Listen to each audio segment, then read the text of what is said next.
میرے پیارے بھائیوں اور بہنوں، اگر آپ حدیث سننا پسند کرتے ہیں تو اپنے اس نیوز چینل کو سبسکرائب کر لیں۔ اسلامی تعلیمات کو پھیلانا بھی صدقہ جاریہ ہے۔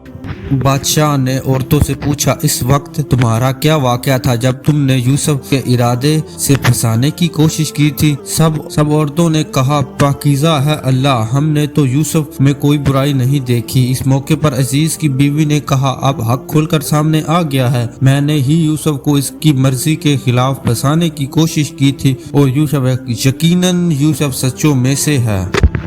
یوسف نے کہا، ایسا میں نے اس لیے کیا کہ وہ جان لے کہ میں نے اس کی عدم موجودگی میں اس کے ساتھ کوئی خیانت نہیں کی، اور اللہ خیانت کاروں کے مکار فریب کو کامیابی سے ہمکنار نہیں کرتا، اور میں نے اپنی نفس کی صفائی پیش نہیں کرتا، کیونکہ انسانی نفس تو برا ہی اکساتا ہے، مگر یہ کہ کرنے والا بے شک میرا رب بڑا بخشنے والا رحم کرنے والا ہے۔ اور بادشاہ نے کہا، اسے میرے پاس لے آؤ، میں اسے خاص طور پر اسے اپنے لیے رکھوں گا۔ پھر جب یوسف نے بادشاہ سے گفتگو کی، آپ ہمارے با اختیار امانت ہیں۔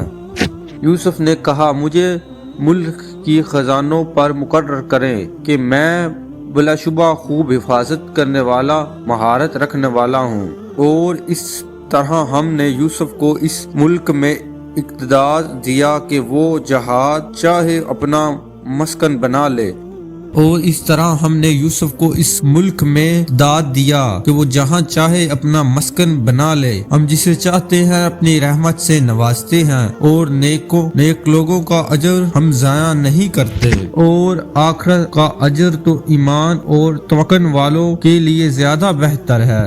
اور برادران یوسف مصر آئے اور یوسف کے ہاں حاضر ہوئے، پس یوسف نے تو انہیں پہچان لیا اور وہ یوسف کو پہچانتے نہیں۔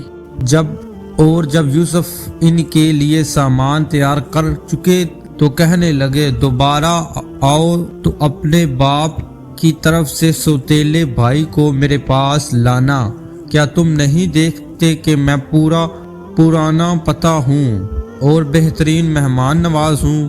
پس اگر تم اس بھائی کو نہ لاؤ گے تو میرے پاس سے نہ کوئی گلہ ملے گا اور نہ ہی تم میرے نزدیک آنا۔ اگر آپ نے ابھی تک ہمارا چینل سبسکرائب نہیں کیا اور ویڈیو کو لائک نہیں کیا تو جلدی سے ہمارا چینل سبسکرائب کریں اور اس ویڈیو کو لائک کریں تاکہ ایسی مزید ویڈیو آپ تک بر وقت پہنچ سکیں۔ اور اگر آپ نے ایپیسوڈ نمبر 1 قصہ یوسف نہیں دیکھا تو پہلے جا کر وہ دیکھیے۔ جزاک اللہ خیر۔